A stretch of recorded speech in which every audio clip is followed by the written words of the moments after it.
On pense tous savoir ce que c'est la gratitude.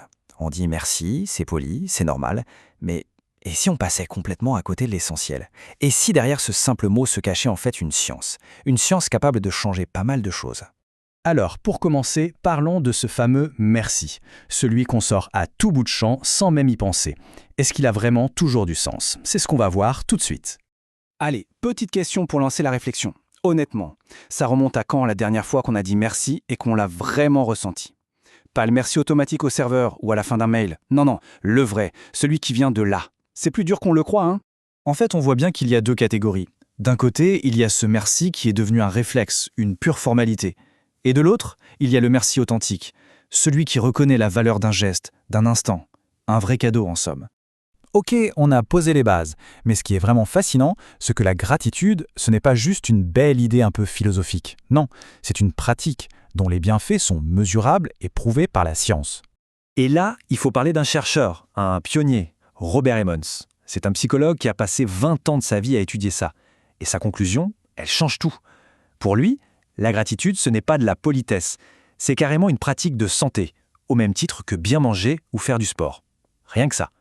Et pour le prouver, il a des chiffres. Tenez-vous bien, 25%. C'est l'augmentation du niveau de bonheur chez les gens qui tiennent régulièrement un journal de gratitude. 25%, c'est juste énorme. Mais comment c'est possible? En fait, en se forçant à voir le positif, on entraîne son cerveau. On le rééduque pour qu'il voit l'abondance plutôt que le manque. C'est une sorte de reprogrammation. Et ça ne s'arrête pas au bonheur, les effets sont hyper concrets. Les études montrent un meilleur sommeil, plus de motivation pour faire de l'exercice et même moins de visites chez le médecin. Ça agit vraiment en profondeur sur le corps comme sur l'esprit. Mais attention, il y a un mais. Comme souvent, il y a un revers de la médaille, un piège dans lequel il ne faut surtout pas tomber. C'est ce qu'on appelle la gratitude toxique. Alors, c'est quoi ce truc? La gratitude toxique, c'est quand on utilise la gratitude comme un pansement pour ignorer ce qui ne va pas. C'est se dire « je dois être reconnaissant pour ne pas affronter une vraie souffrance, une vraie difficulté ».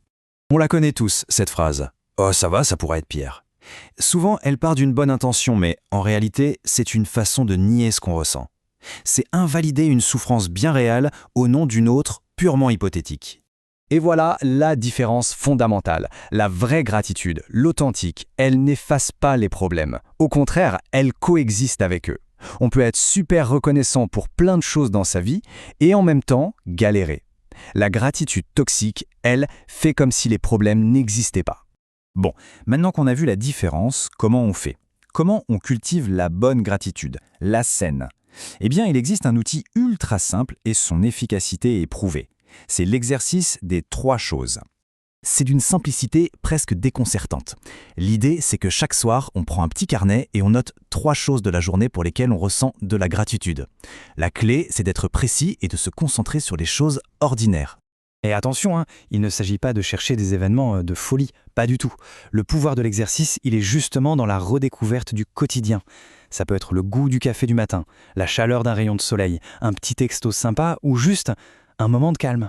Et le plus fou dans tout ça, c'est la rapidité des résultats. Les études montrent des effets concrets sur le bien-être après seulement 2 semaines. Pas 2 ans, non, 2 petites semaines de pratique. C'est un tout petit effort pour un bénéfice potentiellement énorme. On arrive au bout de cette petite analyse. Le but, c'était pas juste de comprendre la théorie, mais surtout de voir comment on peut l'appliquer concrètement. Alors, pour finir, l'invitation est lancée. On peut essayer, dès ce soir, juste se poser la question, aujourd'hui, quelles sont mes 3 petites choses, même minuscules, pour lesquelles je pourrais dire un vrai merci? La réflexion, elle, commence maintenant.